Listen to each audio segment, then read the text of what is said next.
God, ग्रॅनियाची यार, ती कमी, ती गवचॉप कमी तिला हॉस्टेलमधून फेकून दिल्यावर कुठे गेलेली माहित नाही. पण आज ती दुपारी आपल्या घरी कशी आली यार? ओ गॉड, अनिका, काय चाललंय तुझं? तू सतत का त्या कमळीचा विचार करत असते? काय गरज आहे त्या कमळीला एवढी इम्पॉर्टन्स द्यायची? सोड ना.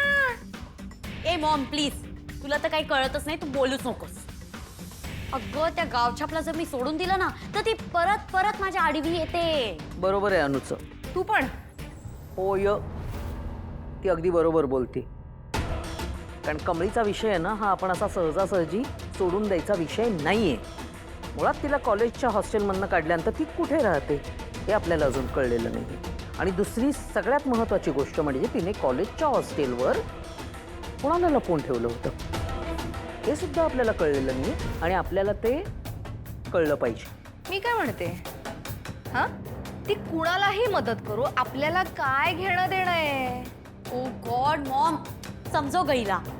अनुबाळा, हे बघ, तू एक काम करायचं. तू त्या कमळीच्या सगळ्या हालचालींवर लक्ष ठेवायचं. तू तिच्या मागावर राहायचं. हा, मागावर? अगं म्हणजे लक्ष ठेवायचं. ती कुठे जाते, काय करते हे सगळं आपल्याला कळलं पाहिजे. देखरेख करायची. लक्षात राहील? डन.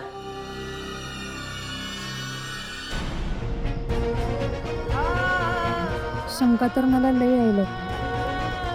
आईवर आता मला लई बारीक लक्ष ठेवायला लागणार आहे. उद्या पैशांची तरी सोय होईल, मग खोली बी घेता येईल आणि मग आईची टेस्ट बी करून घेता येईल. खरं आई आज दुपारी त्या बाईच्या मग का लागली होती? नक्की होती तरी कोणती बाई?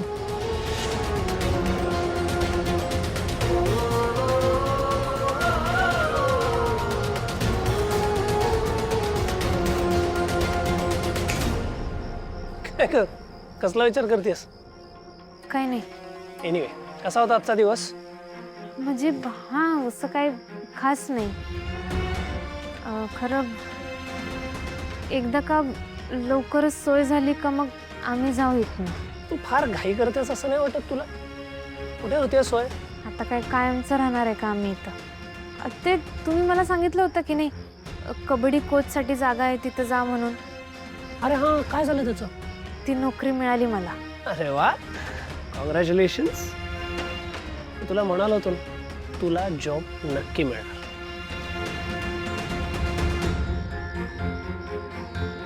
आणि आता जरी जात असलीस तरी परत ह्याच घरात यायचंय, माहिती आहे ना?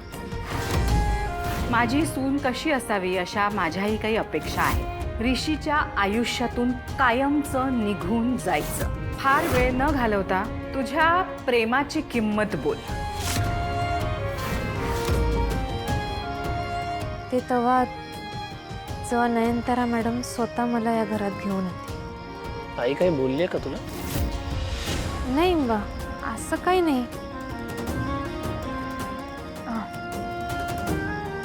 सर मी लईच दमलोय, मी झोपतो आता. Good night. Good night.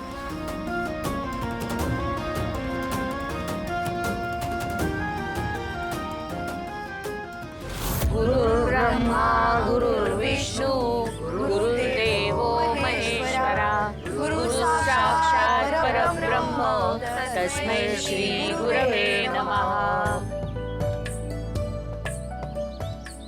Sir madam बसून घ्या.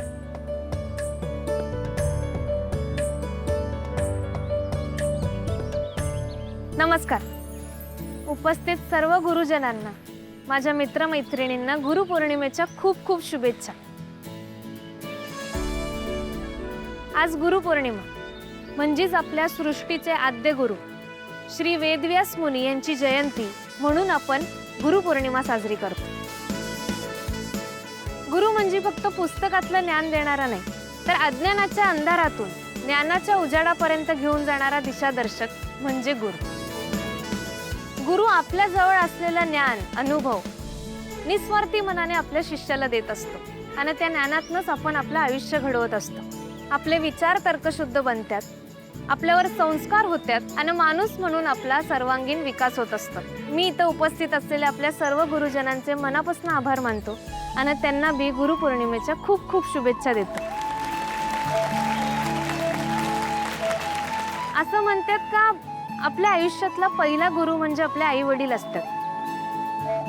तसंच माझ्या आयुष्यात बी माझी आई माझी पहिली गुरु आणि माझी दुसरी गुरु म्हणजे आपल्या सर्वांच्या लाडक्या अन्नपूर्णा मॅडम.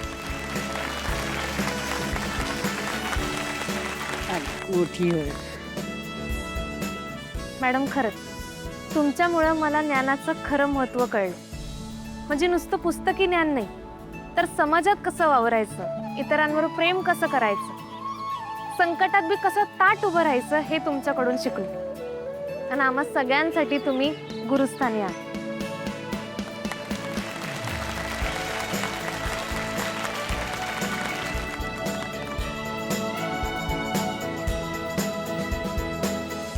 तू खूप गुणी आहेस कमळी आणि कायम अशीच नम्र राहा. ज्ञानाची तुझी भूक कधी कमी होऊ देऊ नकोस. आयुष्यभर विद्यार्थी राहा आणि तू जे काही ज्ञान मिळवशील ना ते समाजासाठी वापर. तुझ्या पुढच्या सगळ्या वाटचालीसाठी माझे कायम आशीर्वाद आहेत तुझ्या पाठीशी. माझ्या प्रिय विद्यार्थी मित्रमैत्रिणींनो, तुम्हा सगळ्यांना सुद्धा मी हेच सांगेन की ज्ञानाची भूक कधीही कमी होऊ देऊ नका.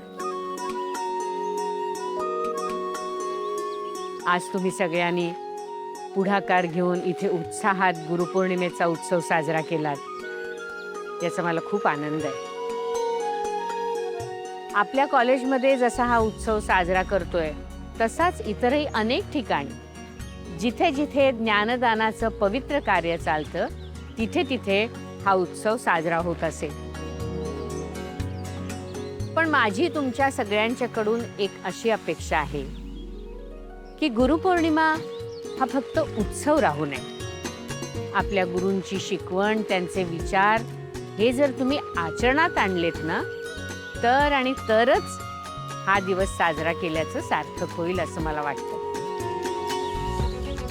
आयुष्यात तुम्ही खूप मोठे व्हा, खूप यश मिळवा, पण तुमच्या गुरूंची शिकवण कायम लक्षात ठेवा, ती कधीच विसरू नका.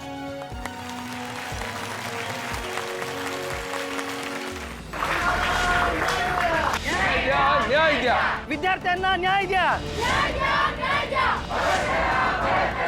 आम्ही सध्या उभे आहोत शहरातील MK ट्युटोरियल्सच्या बाहेर. उज्ज्वल भविष्याची स्वप्ने दाखवत या विद्यार्थ्यांकडून लाखो रुपयांची फी घेतली आहे. आता तुम्ही पाहू शकता की विद्यार्थी आणि पालक यांच्या संतप्त प्रतिक्रिया पाहता असं कळतं की परिस्थिती अत्यंत तणावपूर्ण झालेली आहे. या संस्थेचा संस्था चालक कोट्यवधी रुपये घेऊन फरार होण्याच्या तयारीत होता, पण ही माहिती संतप्त पालक आणि विद्यार्थी यांना कळताच त्यांनी त्याला पकडलं. मुलाच्या शिक्षणासाठी कुणी कर्ज काढलं तर कुणी आपले दागिने गहाण ठेवले, पण आज त्यांच्याच विश्वासाची फसवणूक झालेली आहे. स्वतःचा जीव वाचवण्यासाठी म्हणून या क्लासच्या कॅबिन मध्ये लपून बसलेला आहे आणि त्याची बाहेर येण्याची हिंमत देखील होत नाही आहे. या विद्यार्थ्यांचं पुढे काय होणार? या पालकांचे परत पैसे मिळणार का? शिक्षणाच्या नावाखाली सुरू असलेल्या लूटवर सरकार कठोर कारवाई करणार का? या विद्यार्थ्यांना आणि पालकांना न्याय मिळणार का? सरकारला जाग येणार की हे आंदोलन असंच चिघळणार?